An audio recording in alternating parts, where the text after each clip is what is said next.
안녕하세요. 저는 40대 초반 여성입니다. 오늘은 3년 전 기막혔던 제 이혼설을 하나 말씀드려 볼까 해요.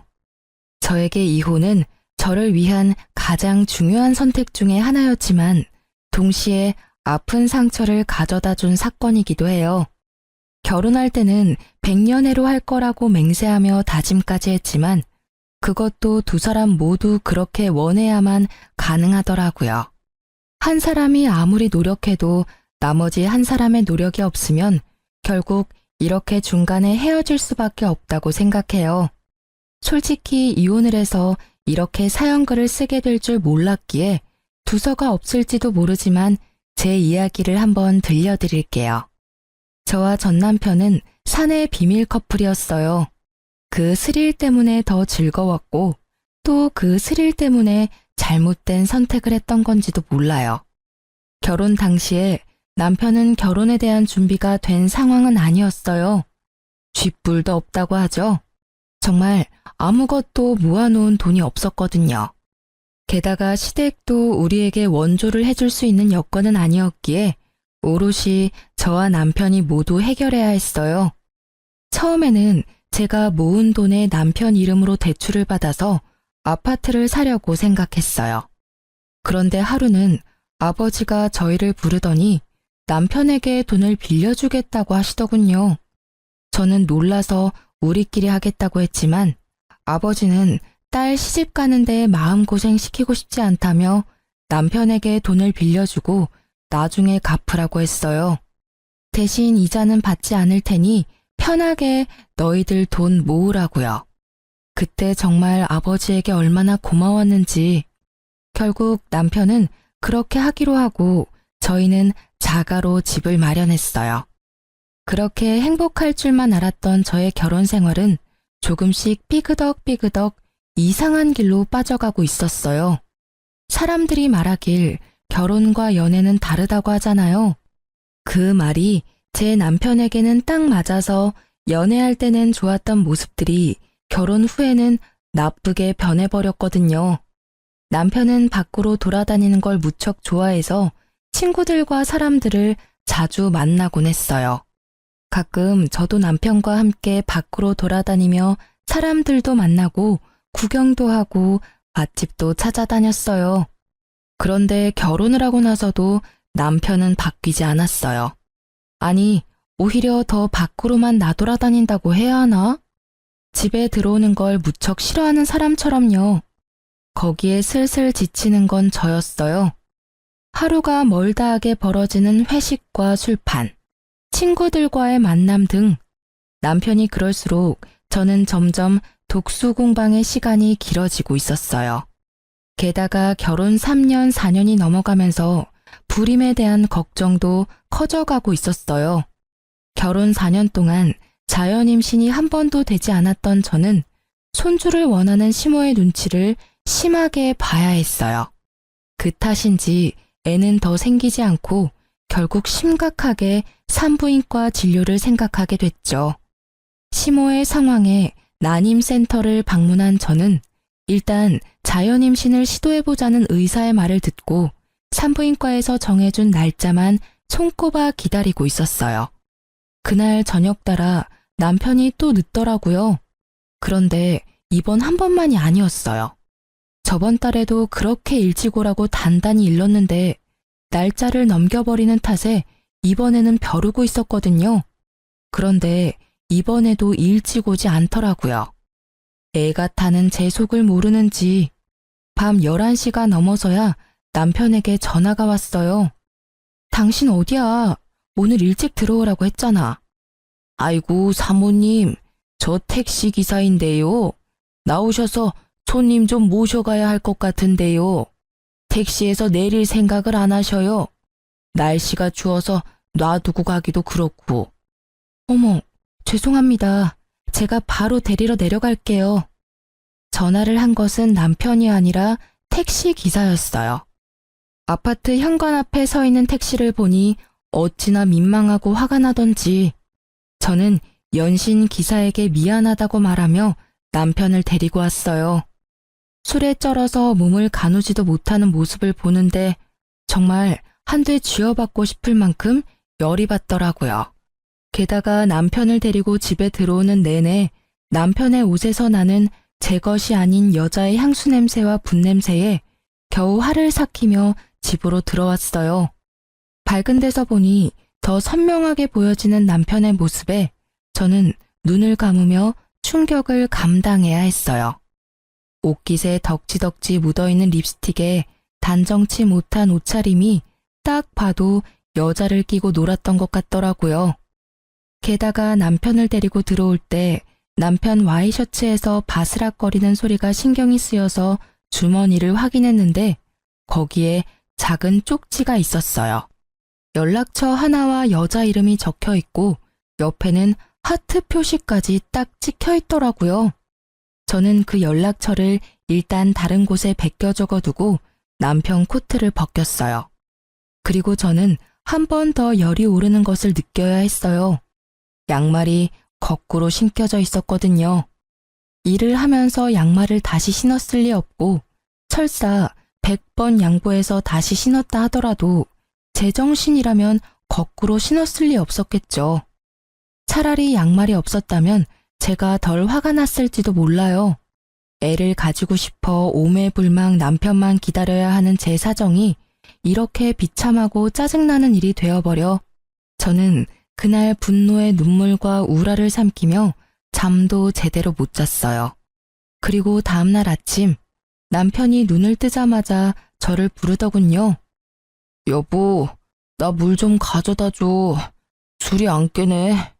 어제 숙취해소제도 먹었는데 늙었나 봐.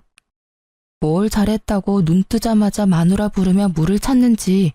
저는 열이 받아서 냉수를 컵 가득 받아서 비몽사몽한 남편 얼굴에다가 확 부었어요. 아, 차가워. 지금 뭐 하는 짓이야? 당신 미쳤어? 갑자기 물을 뿌리면 어떡해? 뿌릴만 하니까 뿌렸지. 지금 당장 냉수 마셔도 정신 못 차릴 것 같으니까 내가 뿌려준 거야. 정신 똑바로 차리고 이야기하라고. 무슨 이야기를 해? 아, 어제 늦어서 그런 거야? 오랜만에 친구가 연락 와서 한잔 좀 했어. 그런데 그게 이렇게까지 아침에 물벼락 맞아야 할 일은 아니잖아. 그것도 이유 중에 하나지. 내가 먼저 약속을 잡았는데 당신이 내 약속을 지키지 않았으니까. 화가 나는 건 당연한 거야. 근데 그건 좀 덜 중요한 이유야. 제일 중요한 이야기를 말해봐. 어제 술 마신 것까지는 이해할 수 있어. 그래, 네가 술 마시고 저녁 늦게까지 탱자탱자 노는 게 하루 이틀 일은 아니니까. 근데 그 꼴은 뭐야? 와이셔츠에 묻은 립스틱에 양말은 거꾸로 신었더라? 나 몰래 바람 피우니? 아니지. 나한테 나 바람 피웁니다 하고 시위한 거니? 이건 그냥 별거 아닌 거야. 친구랑 놀면서 도우미 좀 불렀어. 걔네들 뭐 치근덕대는 거 다 알잖아. 양말은 술에 취해서 내가 벗었다가 다시 신었던 거 같은데. 근데 그렇다고 내가 바람 피웠다고 하기엔 약하잖아. 다들 부르자고 난리인데 내가 싫다고 할 수는 없잖아.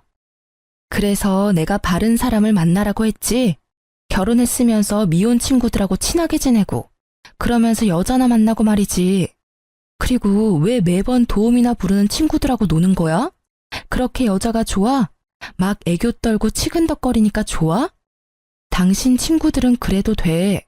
결혼도 안 한 싱글이니까. 근데 당신은 결혼까지 했으면서 집에 있는 내 생각은 안 해? 이젠 내 교우 관계까지 관리하려는 거야? 제발 좀 그만해. 어떤 친구와 어울리든 그건 내 자유라고. 그래, 솔직히 나도 어제 일찍 오려고 했어.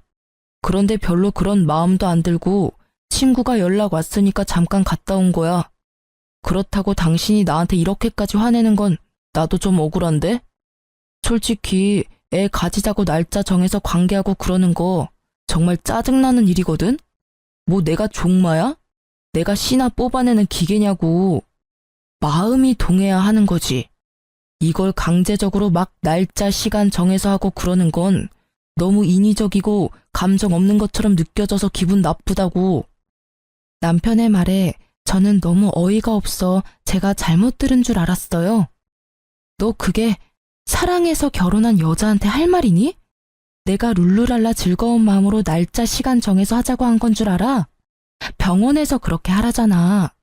내가 왜 애를 가지고 싶은 건지 모르겠어? 당신과 내 아이니까 가지고 싶은 거야. 그리고 애 갖는 게 내 생각 때문만은 아니지. 어머님은 요즘 매일같이 전화하셔서 애는 생길 것 같냐? 이번에는 생길 거다. 태몽을 껐는데 소식 없냐? 매번 그런 말만 하신다고. 당신한테 그런 말 안 하시니까 당신은 내가 얼마나 스트레스 받는지 모르지?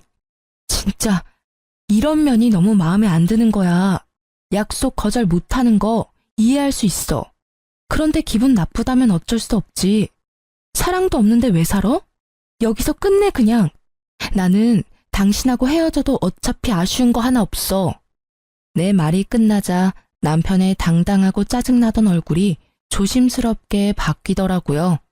그럴 수밖에 없죠. 저는 정말 아쉬운 게 하나도 없었으니까요. 사내 연애였지만 제가 이미지에 타격을 받을 일은 전혀 없잖아요. 잘못을 이 사람이 했으니까요. 부서도 달라서 자주 마주칠 일도 없거든요.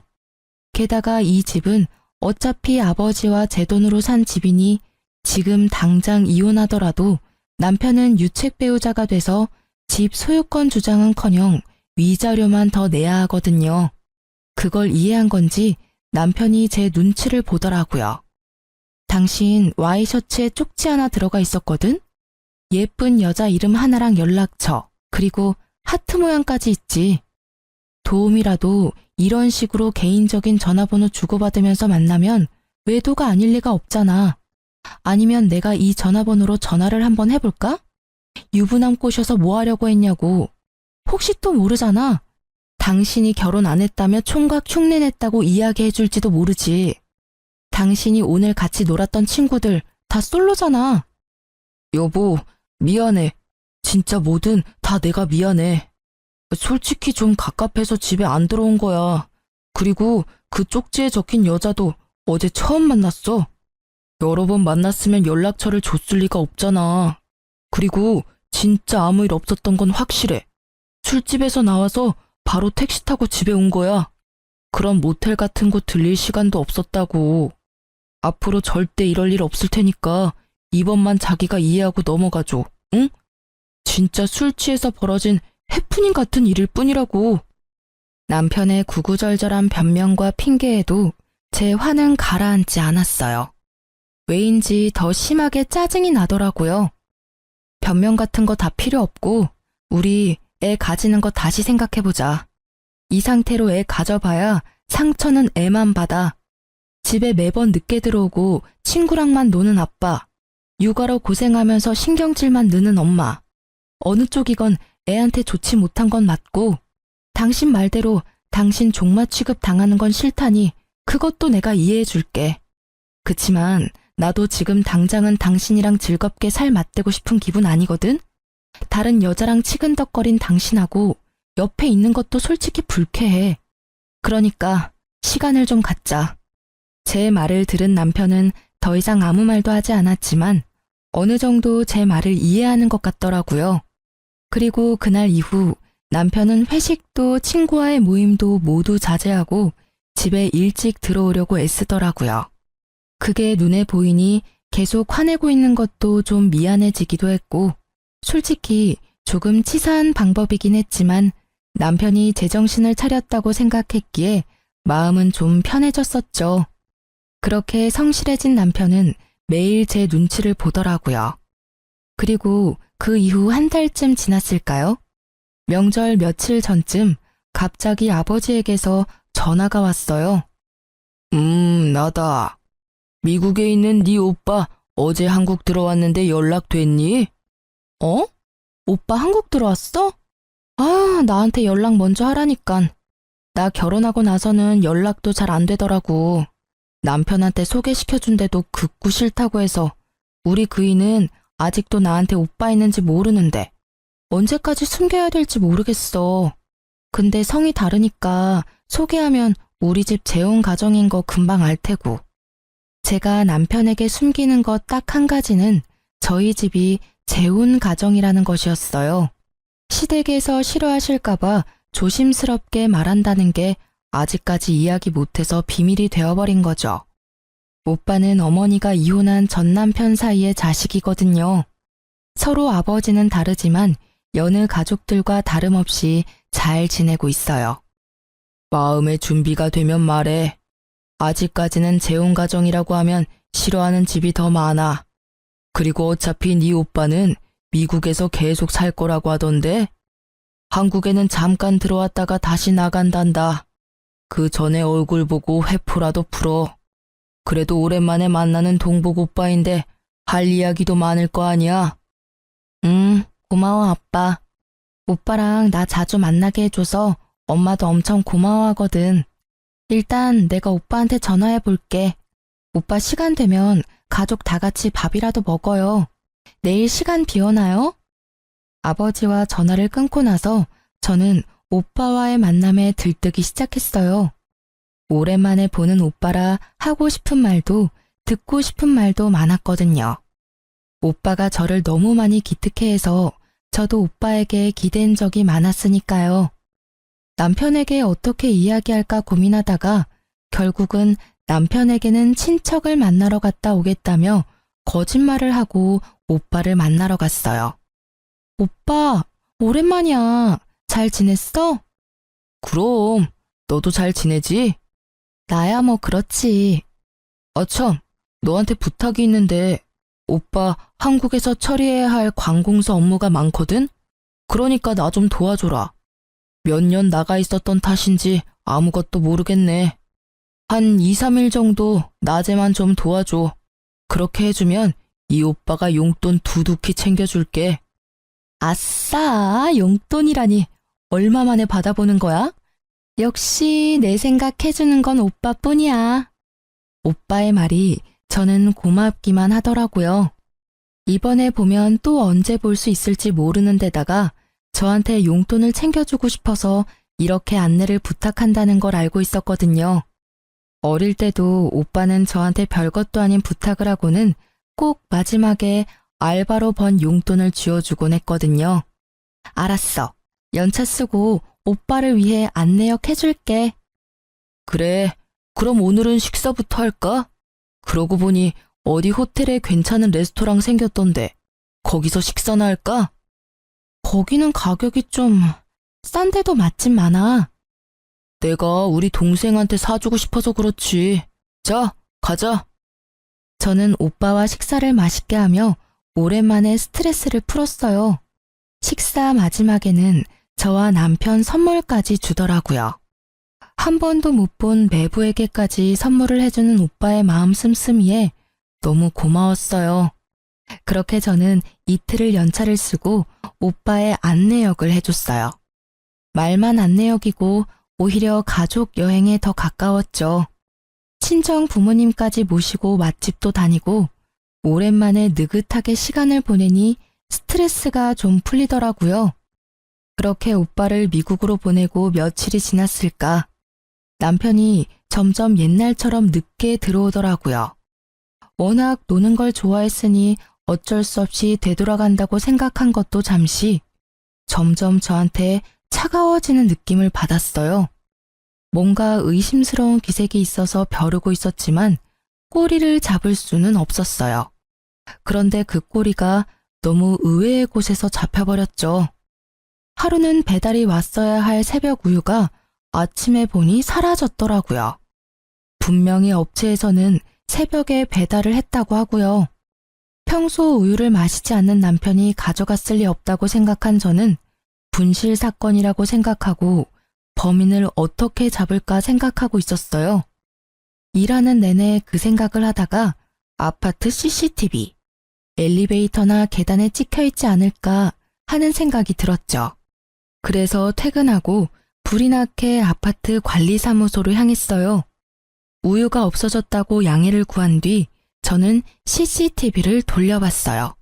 그러다가 두 눈으로 믿을 수 없는 광경을 목격했어요. 아침 시간 제 남편이 엘리베이터에서 어떤 여자와 무척 진한 아침 인사를 하고 있더라고요. 서로의 헤어를 정리해주고 사람이 타니 뒤로 물러나 모르는 사람처럼 있다가 몰래 손을 잡는 모습까지. 이미 제 머릿속에서 우유도둑은 사라지고 없었어요. 두 연놈의 행태가 너무나 충격적이었거든요. 저는 관리사무소에 부탁해서 전날도 그 전날도 확인해봤어요. 그리고 정확하게 상간녀가 누구인지 알게 됐죠. 여자의 얼굴이 너무 눈에 익어서 금방 눈치챘어요. 남편의 외도 상대는 앞집 여자였어요. 아침 시간에 설마 출근할 때 외도를 하지는 않을 거라 생각했는데 상간녀가 앞집이니 그 출근 시간을 더 활용한 거였죠. 등잔 밑이 어둡다는 말이 딱 맞더라고요. 결국 CCTV 동영상을 제 핸드폰으로 찍어놓고 집으로 가 남편을 기다렸어요. 역시나 늦더라고요. 저는 밤이 늦어질수록 거실이 아닌 현관에서 남편을 기다렸어요. 계단식 아파트라 앞집이 보이거든요. 둘이 밖에서 만나다가 들어오려면 같이 와야 하니까요. 그렇게 현관문 앞에서 기다리던 제 눈에 두 사람이 나타났어요. 역시 제가 잘못 본 게 아니라는 걸 확인이라도 시켜주듯 두 사람은 손을 잡고 앞까지 걸어오더라고요. 참 대담하기도 하지. 같은 층에 두 사람의 남편과 아내가 있는데도 저렇게 애정 행각을 하다니. 남편은 여자를 집으로 돌려보낸 뒤 저희 집 도어락 비밀번호를 누르더군요. 우와씨, 깜짝이야. 여기서 뭐 하는 거야? 남편이 놀랐는지 제게 소리치더라고요. 들킬까봐 놀란 건지도 모르죠. 저는 남편에게 조용히 말했어요. 당신 요즘 늦네? 설마 또 바람 피는 거야? 제 말에 깜짝 놀랄 줄 알았던 남편이 잠깐 멈칫하더니 심드렁한 표정으로 그냥 소파에 앉더라고요. 그 여유 있는 몸짓에 차분하게 말로 하려던 제 인내심이 뚝 끊겼어요. 그 태도는 뭐야? 내가 묻잖아. 당신 바람 피냐고. 아, 너 의처증이야? 매번 이런 식으로 나 힘들게 하면 기분이 좀 나아져? 친구 만나고 회식하는 거 좀 줄여줬잖아. 그럼 이쯤에서 만족을 좀 해. 어떻게 모든 걸 너한테 맞추면서 살아? 그리고 내가 이 말까지는 안 하려고 했는데 너야말로 바람 피는 거 아니야? 굉장히 당당하네. 당신은 바람 핀 적이 없고 바람은 내가 폈다는 게 당신 주장인 거네. 그런 이야기를 할 만한 근거는 있는 거지? 어디 이야기해봐. 들어는 줄게. 저는 남편이 이렇게 당당한 이유가 정말로 궁금했어요. 화가 나는 것과는 별개로 무엇을 갖고 있길래 저렇게 자신 있어 보이는가 싶었죠. 제 말에 남편은 자켓 안주머니에서 사진 몇 장을 꺼내서 탁자에 던지더라고요. 그 사진을 보는 순간 저는 어이없음과 불쾌함을 동시에 느꼈어요. 이건 뭐야? 너 나 뒷조사한 거야? 네가? 놀랐지? 그럴 줄 알았어. 바람 피우다가 딱 걸리니까 어때? 나한테 이런 쓰레기 같은 취급받으니까 기분 더럽지? 나도 그랬어. 별거 아닌 일로 사람을 쓰레기 취급하고 말이지. 마누라 바람 피는 거 보니 내가 왜 그렇게 했었나 싶기도 하고 자괴감이 드네. 솔직히 말하면 나를 종마 취급하는 데다 의처증까지 가진 당신이 바람까지 피워준 덕분에 당신은 유책 배우자가 확실해졌어. 반면에 나는 그때 한 번 이후로 별 문제 없이 깨끗한 상태잖아. 외도도 하지 않고 얼마나 가정에 충실했는지 알지? 나한테 외도했다고 뭐라 하던 당신이 바람 피는 걸 보니 이제 당신한테 질렸어. 그러니까 우리 이혼하자. 남편이 먼저 던진 이혼 이야기에 저는 터져나오는 실수를 참으며 냉정하게 말했죠. 이게 당신 생각이야? 이 사진 한 장으로 나한테 이혼하자고 말하는 거야? 내가 유책 배우자니까 너한테는 잃는 거보단 얻는 게 많겠네? 당연하지. 너한테 책임이 있으니까. 나한테 위자료 주는 대신에 이 집 넘겨주면 원만히 합의 이혼해줄게. 그럼 여기저기 소문날 일도 없고 깨끗하잖아. 그치? 너 지금 머리 제대로 굴렸네? 정말 화가 미친 듯이 나는데 너무 웃겨. 이 사진 한 장에 나한테 다 뒤집어 씌우겠다? 그런 신박한 생각은 어디서 나오는 거야? 그래, 이혼하자. 네가 이렇게 원하는데 해줘야지 않겠어? 나한테도 뭐 나쁜 일은 아니지. 제가 뜬금없이 웃자 남편놈은 그제야 어안이 벙벙한 얼굴로 저를 쳐다보더라고요. 이혼하자는데 웃으니 뭔가 잘못됐다는 걸 알아챘지만 제대로 아는 게 하나도 없으니 말도 못하고 쳐다만 보는 거죠. 당신이 이혼 얘기 먼저 꺼냈으니까 나중에 두말하면 안 되는 거 알지? 나는 절대로 이번 이혼 번복 안 할 거니까 그렇게 알고 있으라고. 우와, 상간남이 그렇게 잘해줘? 이혼하자니까 두말 없이 수긍하는 거 봐라. 나보다 당신한테 더 좋은 조건인 거 아니야? 근데 상간남이 당신이랑 결혼해 준대. 그쪽은 그냥 장난이었던 거 아니야? 한때 부부였던 인연으로 내가 말해주는데 와이프랑 이혼할 테니 결혼하자고 하는 놈들 중에 제대로 된 놈들 없어. 너도 곧 버림받게 될걸? 상간남 신경 쓰지 말고 당신이나 이 집에서 나갈 궁리나 해. 필요하면 용달 정도는 불러줄게. 당신 짐 싹 다 챙겨서 나가주면 좋겠어. 이 집은 어차피 내 거야. 이 집 살 때 네 돈 한 푼도 안 들어갔어. 내가 모은 돈이랑 우리 아버지가 당신한테 빌려준 돈으로 산 거지. 이 집 갖고 싶니? 그러면 일단 아버지한테 빌린 돈부터 갚고 와. 그리고 이 집 살 때 내가 낸 돈 나한테 돌려주면 이 집 줄게. 됐지? 계산을 그렇게 하는 법이 어디 있어? 당신이 유책 배우자인데 어떻게 내가 당신한테 돈을 줘야 하는 건데. 결국 소송으로 가자 이거야? 나는 이미 증거가 다 있다고. 당신이 유책 배우자라는 증거. 사진이 이거 한 장뿐인 줄 알아? 수십 장이나 더 있거든? 아, 그거 100장 1000장 가져와도 그걸로는 내 외도 증명 못해. 왜냐면 이 사진 속에 있는 남자는 상간남이 될 수 없거든. 이 사람이 누군지 자기는 모르겠지만 이 나라 정부는 정확히 알고 있지. 저는 예전에 친정어머니의 부탁으로 발급받아 놨던 어머니 이름의 가족관계 증명서를 남편에게 보여줬어요. 당신은 내가 외동딸이라고 생각했지? 근데 우리 집 재혼 가정이야. 그래서 내 위로 나랑 피가 이어진 오빠가 하나 있어. 그 오빠는 성이 달라. 엄마의 전 남편 아들이거든. 이름 어디서 본 것 같지 않아? 내 뒷조사한 사람이 이름 말해줬지? 그럼 답 나왔잖아. 당신이 찍어온 사진에 있는 사람은 우리 오빠야. 누가 일한 건지 일을 제대로 못했네. 친정 부모님이랑 다 같이 밥도 먹고 놀러 가고 그랬는데 나랑 오빠 사진만 딱 찍어온 걸 보면 오히려 당신 엿먹이려고 그런 건가 싶기도 하고. 제 말이 이어질수록 남편의 느긋한 인상이 점점 심각하게 바뀌는 게 참 웃기더라고요. 알아보려면 좀 더 끝까지 팠어야지 이 나쁜 놈아. 나를 유책 배우자로 만들고 이 집 뺏어갈 작정이었어? 근데 이를 어째? 내가 유책 배우자가 아닌데? 당신이 이 집 가져가려고 계획한 거면 빨리 머리 굴려야 할 거야. 내가 가지고 있는 걸 보면 당신은 이 집에서 갖고 갈 수 있는 게 하나도 없을걸? 오히려 위자료로 몇 천쯤 준비해야 할 텐데 괜찮겠어? 남편은 소파에서 내려와 내 앞에 무릎을 꿇었어요. 처음 보는 모습이었어요. 그런데 얼마나 꼴보기가 싫던지. 그런 내 생각은 꿈에도 모른 채 남편은 열심히 저에게 빌더라고요. 여보, 내가 아주 잠깐 미쳤었나 봐. 진짜 미안해.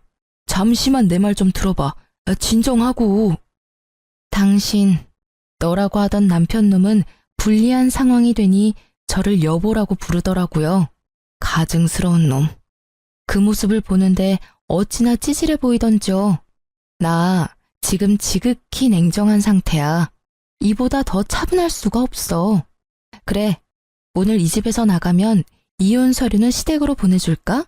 아니지, 앞집으로 보내면 되지 않겠어? 앞집 여자랑 필요 이상으로 친하잖아. 제 물음에 남편 얼굴이 허옇게 질려버리더라고요. 제가 모를 줄 알았나 봐요. 하긴 저도 우유가 아니었으면 영원히 몰랐을 수도 있죠. 역시 앞집 여자 이야기를 꺼냈더니 미안하니 뭐니 변명하려던 남편 입이 꾹 닫혔어요. 그리고는 눈동자만 떼굴떼굴 굴리며 이 상황을 어떻게 빠져나가야 할지 궁리하더라고요. 빠져나갈 구멍을 못 찾게 저는 남편놈 앞에 CCTV를 촬영한 영상을 떡하니 보여줬어요.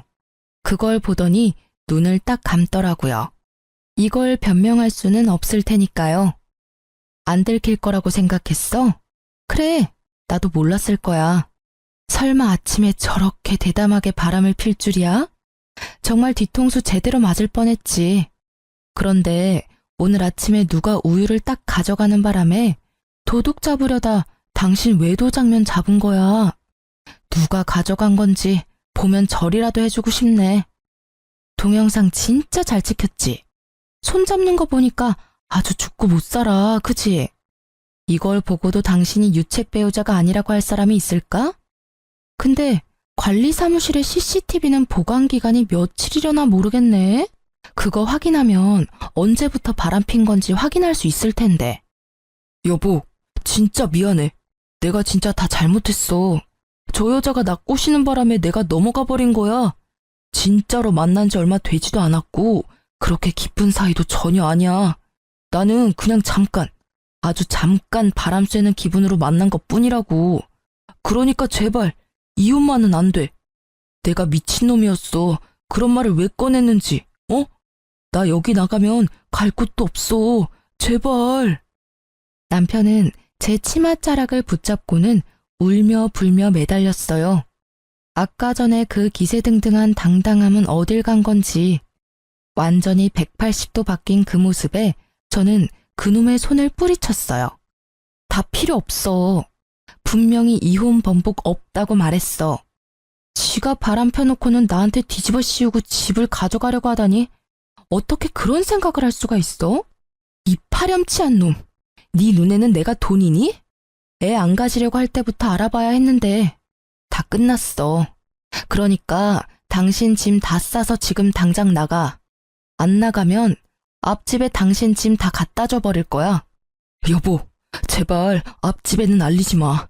부탁이야. 내가 나갈게. 내가 나가면 되잖아. 그렇게 죽고 못 살아? 얼마나 사랑하면 들키지도 못하게 그래? 근데 앞집에 알리고 말고는 내 마음이거든? 여기서 더 내 기분 더럽게 만들면 지금 당장 초인종 누를 거야. 결국 남편은 이후 찍소리도 못하고 필요한 짐만 챙겨서 나갔어요. 저는 남편의 그 모습이 더 짜증났어요. 앞집에 알리지 말라니. 그 정도로 아끼나 싶었지만 아니었어요. 나중에 알고 보니 그 여자를 아껴서 그런 게 아니라 그 여자가 상간녀 소송으로 위자료 지불할 때 자기한테 내달라고 할까봐 그런 거였더라고요. 어디까지 찌질해질 수 있는지. 그리고 나중에 확인을 해봤더니 그날 우유를 가져간 건 어이없게도 남편이었더라고요. 우유를 마시지 않는 남자가 왜 가져갔나 싶었더니 그걸 상간녀에게 줬더라고요. 그때는 자기가 가져갔다고 저한테 이야기할 생각이었다는데 이 멍청한 놈이 그걸 나중에 깜빡하는 바람에 저는 스스로 판도라의 상자를 열어버린 거죠. 그리고 알고 보니 앞집 여자와는 반년 정도 사귄 상태로 생각보다 오랫동안 만남을 이어왔더라고요. 저는 앞집 여자에게도 화가 났어요. 매번 오며 가며 살갑게 인사하곤 했는데 저를 볼 때마다 제 남편과의 만남을 떠올리며 저를 불쌍하고 눈치 없는 여자로 봤을 걸 생각하니 분이 나서 못 참겠더라고요. 그래서 앞집 여자에게도 상간녀 소송을 걸었어요. 남편과의 이혼 소송도 물론 진행했고요. 그렇게 상간녀 소송 걸고 얼마 뒤 누가 우리 집 벨을 누르더라고요. 화면에는 앞집 여자가 서 있었어요. 제가 문을 열어주니 그 여자가 갑자기 저희 집 현관문에 꿇어 앉더라고요. 왜 이러세요? 일어나세요. 아니요, 제가 정말 다 잘못했어요. 잠깐, 아주 잠깐 만난 거예요. 그러니까 제발 소송만 취하해 주시면 안 될까요? 염치 없는 부탁이란 건 잘 알지만 어떻게 좀 선처를... 제가 왜 그래야 하는지 잘 모르겠네요.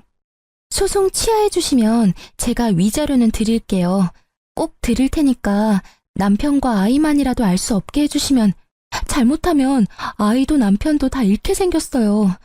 그러니까 제발 소송만 취하해 주세요. 위자료는 제가 드릴게요. 아, 그러세요? 모두 잃게 생겼구나. 그런데 저도 당신 덕분에 가정과 남편을 잃었어요. 그러니까 그 부분은 그걸로 퉁치죠. 솔직히 바람 필 때 소문날 거 생각 안 한 건 아니잖아요. 그래도 유부남 잘 만나고 다녔으면서 이제 와서 왜 후회를 해요? 후회하지 말고 열심히 즐긴 대가를 받으면 되죠. 제 말에 무릎 꿇고 있던 상간녀가 꿀먹은 벙어리가 되더라고요. 틀린 말은 단 하나도 없었으니까요. 남의 남자 만날 거면 소문날 거 당연히 각오한 거 아닌가요? 이제 더 이상 할 말 없으면 나가보세요. 저는 더 이상 해드릴 말이 없어요. 제가 피해자인데 가해자가 이렇게 피해자 행세를 하고 계시는 것도 이상하고. 뭐? 그렇게 따지면 남편 관리 제대로 못한 당신 탓도 있는 거 아니야? 당신이 남편 잘 붙들고 있었으면 이런 일이 생겼겠어? 잘해주지도 못할 거면서 결혼은 왜 했대? 우리 사이 진짜 별거 아니었고 당신이 못해준 거 내가 해준 것뿐이야. 내가 당신 대신해서 당신 남편 위로해줬으면 당신도 소송 정도는 취하해줘도 되는 거 아니야? 엄청난 궤변을 늘어놓는 여자를 어이없는 눈으로 바라보며 제가 재차 물었어요. 상간녀 소송 취하해주면 내가 얻는 건 뭐죠?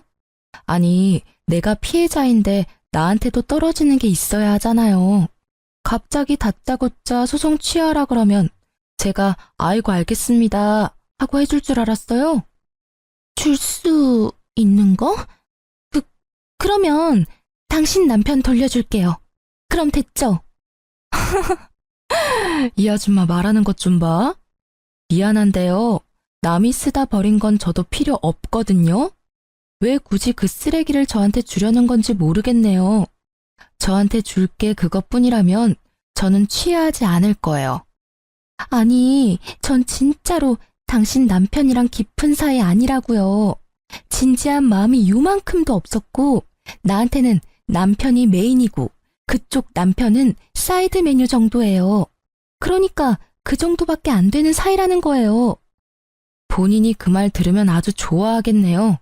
근데 어쩌죠? 이야기할수록 점점 소송 취하하기 싫어지네요. 남편분이랑 아이들에게 뭐라고 변명할지 잘 생각해 두세요. 그럼 이만 나가주세요. 주거 침입으로 신고하기 전에.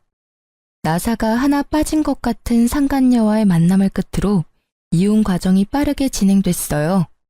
제가 예상한 대로 남편 놈은 제게 위자료를 물어주게 되었고 우리 집에 대한 소유권도 주장하지 못하게 됐죠. 그리고 상간녀 소송에서 상간녀가 저에게 위자료를 지급하라는 판결이 난 뒤 앞집에서는 큰 소리가 자주 나더라고요. 보암 소리와 싸우는 소리, 우는 소리도 나고요. 그리고 얼마 지나지 않아 앞집은 이사를 갔어요. 저는 딱히 이야기한 바가 없는데 아파트에 소문이 났던 것 같아요. 이사 가는 날 상간녀의 모습은 보이지도 않고 상간녀의 남편은 저와 마주치자 고개를 푹 숙이고는 제 얼굴을 보지 않은 채 지나갔어요. 솔직히 상간녀의 남편을 보면서 마음이 편하지만은 않았어요. 제가 소송을 취하했더라면 저 가족은 거짓이더라도 행복을 유지할 수 있었을 텐데 하는 마음도 있었죠. 그렇다고 해서 제가 모든 걸 희생해야 하는 게 당연한 것도 아니잖아요. 정말 외도라는 건 남겨진 사람에게 비참함과 수치스러움을 주는 것 같아요. 그걸 고스란히 느끼고 있는 저였기에 그 상간녀의 남편 행동도 이해는 갔어요. 그리고 전 남편과 같은 회사에 다니는 저는 전 남편과의 이혼을 알리지는 않았어요. 저도 그런 눈빛 받는 게 싫었거든요. 그런데 전 남편의 바뀐 주소지 때문에 직장 내에서 이런저런 추측들이 있었던 것 같더라고요. 물론 저와의 냉랭한 분위기도 한몫했겠지만 제 주소가 그대로인데 남편만 바뀐 걸 보고 뭔가 문제가 있었다는 걸 다들 눈치챈 것 같았어요. 그런데 그 뒤에 진짜 웃긴 일이 있었어요. 같은 부서에서 일하는 직원이 조심스레 저한테 다가와서 말을 걸더라고요. 같은 부서지만 친하게 지내지는 않았고 솔직히 일보다는 소문을 더 좋아하는 성격이시라 조용한 저와는 크게 접점이 없었던 탓에 약간 의아했죠. 그런데 다짜고짜 묻더라고요. 저기, 정말 이혼한 거 맞아요? 네, 맞아요. 솔직히 이제는 별로 말하기 힘든 일도 아니에요. 궁금한 거 있으면 물어봐요. 아니, 궁금한 게 있는 건 아닌데, 지금 저쪽 부서 난리 났거든요. 왜요? 요즘에 이혼이 뭐 그리 대단한 이슈라고. 그게 아니라, 얼마 전에 이혼 확실하다고 이야기 나왔잖아요. 그 뒤로 그 부서에 그 사람 애인이라고 주장한 사람이 글쎄 3명이나 된대요. 진짜 대단하지 않아요? 어떻게 동시에 3명을 만나죠? 3명이 아니라 최소 5명이겠죠. 저와 상간녀까지 포함하면 말이죠. 아, 이혼 전에 오피스 와이프들의 존재를 알았어야 했는데. 그러면 위자료를 몇 명한테 더 받을 수 있었을지도 모르죠. 저는 그 이야기에 웃음밖에 안 나오더라고요. 저와 결혼까지 가지 않았다면 저도 그 수많은 오피스 와이프들 중 하나였을 거라는 생각이 들었거든요. 비밀 연애를 하는 이유가 외도를 숨기기 위함이었다니. 결혼 후에도 그 많은 여자와의 관계를 유지하기 위해서 저녁에 집에 올 시간이 없었던 모양이에요. 그런데 갑자기 그 숨겨진 여자들이 자기가 애인이라고 두 손 들고 나선 이유가 있더라고요. 바로 제가 사는 그 집이 그 남자 소유라고 생각한 것 같더라고요. 그래서 여자들이 바로 기정사실로 만들려고 한 것 같은데 알고 보니 그 애인이 한둘이 아니어서 그 난리가 난 거였어요. 전 남편은 알고 보니 제가 품을 수 없을 만큼 큰 사람이었어요. 애정이 얼마나 많으면 그 많은 여자를 동시에 만날 수 있었는지 제가 이혼한 것도 당연하다는 생각이 들었어요. 아니, 처음부터 인연이 아니었던 건지도 모르죠.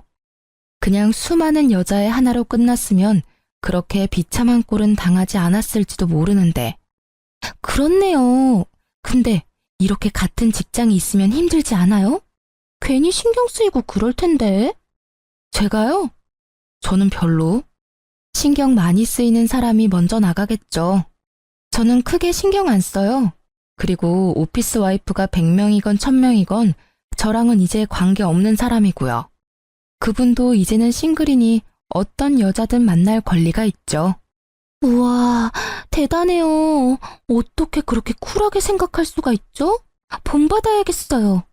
직원에게는 그렇게 말했지만 사실 쿨하다기보다는 이제 그냥 관심이 없어진 거에 불과했어요. 나랑은 연이 없는 사람이고 뭘 하든 나하고 연관될 일 없을 거라고 생각하니 차라리 마음이 편안했거든요. 부서가 달라서 얼굴을 자주 못 보는 것도 다행이긴 했고요. 결국 의자왕으로 등극한 전 남편의 어마어마한 여성 편력으로 그 부서는 그렇게 한바탕 뒤집어지고 전 남편은 천하의 나쁜 놈이 되어버린 채 이후 회사에서 퇴사했어요. 스스로 나간 것으로 되어 있었지만 실제로는 권고 사직이라고 하더라고요. 하긴 결혼한 시기에 바람을 핀 것 정도면 회사에서 개인사로 치부할 수 있겠지만 여직원들이 4~5명이나 한 남자와 연관되면 회사 차원의 일이 되어버리니까요. 그렇게 나가고 어디로 취직했는지 뭘 하고 지내는지는 들은 적 없어요. 다만 자주 만나던 친구들과도 만나지 않는다는 걸 보니 어지간히 경제적으로 힘든 모양이더라고요. 이혼했을 때는 정말 별의별 생각이 다 들었거든요. 우리에게 아이가 있었으면 좀 달라졌을까? 내가 좀 더 예쁘게 꾸미고 치장했다면 달라졌을까? 뭐 이런 생각들요. 그런데 그런 생각은 할수록 점점 우울해져 가기만 하더라고요. 사랑이라는 건 꾸며서 되는 건 아니잖아요. 있는 내 모습 그대로를 사랑해줄 사람을 찾아야 하는데 그 남자에게 저는 사랑의 형태가 아니라 돈이었던 것에 불과한 거죠. 가만히 생각해보면 그 집 하나 때문에 저와 결혼한 건 아닐까 하는 생각도 해요.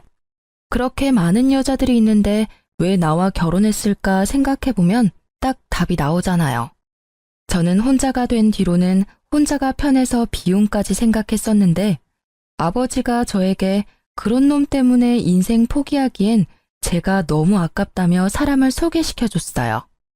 아버지가 잘 아는 사람이라서 믿음이 가기는 했는데 제가 워낙 크게 남자에게 대었던지라 쉽게 마음을 내놓지는 못하겠더라고요. 그렇지만 꾸준하게 저와 연락해주고 저를 최우선으로 생각하고 행동하는 그 사람 모습에 연애 2년을 끝으로 재혼을 하게 됐어요. 결혼하고 나니 더 가정적이고 저를 사랑해줘서 지금은 사랑받는 세댁으로 행복하게 보내고 있답니다. 그리고 여담이지만 만난 지 2년 만에 아이가 생겨서 귀여운 아들 하나 낳고 잘 살고 있는 중이에요. 이렇게 잠든 아이를 바라보면 제가 지금 잘 빠져나왔다는 생각을 하곤 해요. 저처럼 이혼을 해야 하나 말아야 하나 고민하는 분들이 계시다면 다른 것 말고 나 자신부터 생각해 주세요. 그래야 나중에 나를 지킬 수 있거든요. 글로 쓰다 보니 엄청 길어졌네요. 제 글이 누군가에게는 도움이 되었으면 좋겠어요. 다들 읽어주셔서 감사합니다.